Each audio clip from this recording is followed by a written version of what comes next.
Hi friends, আসসালামু আলাইকুম। তো আমি আজকে দেখাবো কীভাবে জিমেইল অ্যাকাউন্ট পার্মানেন্টলি ডিলিট করতে হয়। তো আপনার জিমেইলে যাওয়ার পর প্রোফাইলে ক্লিক করার পর দেখবেন এইখানে আপনার যে অ্যাকাউন্ট আছে, এক্সট্রা অ্যাকাউন্ট যেগুলো আপনি ডিলিট করতে চান, সেই অ্যাকাউন্টে ক্লিক করে আপনি ম্যানেজ ইউর গুগল অ্যাকাউন্টে ক্লিক করে দেবেন। তো ক্লিক করার পর আপনার এরকম ইন্টারফেস আসবে। তারপরে এইদিকে স্ক্রল করে দেখেন অনেকগুলো অপশন আছে, তার মধ্যে আপনি ডাটা অ্যান্ড প্রাইভেসি এখানে ক্লিক করে দেবেন।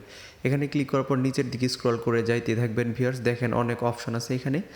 তারপর আপনার এই জিমেইলের আন্ডারে যেই অ্যাকাউন্টগুলো আছে, অর্থাৎ ইউটিউব, প্লে স্টোর, সকল অ্যাকাউন্ট চলে যাবে এখানে। Delete your Google, delete your Google account এখানে ক্লিক করে দিবেন। এখানে ক্লিক করার পর একটু লোডিং নেবে, তারপর আপনার পাসওয়ার্ডটি টাইপ করতে বলা হবে। আপনি যে জিমেইলের পাসওয়ার্ডটি যেটা দিয়েছেন সেটা এখানে টাইপ করে দিবেন। তো আমি টাইপ করে নিছি। টাইপ করার পর নেক্সটে ক্লিক করে দিবেন। নেক্সটে ক্লিক করার পর আপনার সামনে এরকম ইন্টারফেস আসবে। আপনি চাইলে এখান থেকে আপনার ডাটাগুলো ডাউনলোড করে রাখতে পারবেন, কিন্তু আমি ডাউনলোড করছি না। এখান থেকে জিমেইল, ইউটিউব অ্যাকাউন্ট সকল কিছু ভিউয়ার্স ডিলিট হয়ে যাবে প্লে স্টোর। তো এখানে নিচে যে দুইটা ফাঁকা করে দেখতে পাচ্ছেন, এখানে টিক চিহ্ন দিয়ে I want to delete my account permanently, এখানে ডিলিট অ্যাকাউন্টে ক্লিক করে দিবেন। তো ক্লিক করার পর আপনাদের সামনে এরকম ইন্টারফেস আসবে।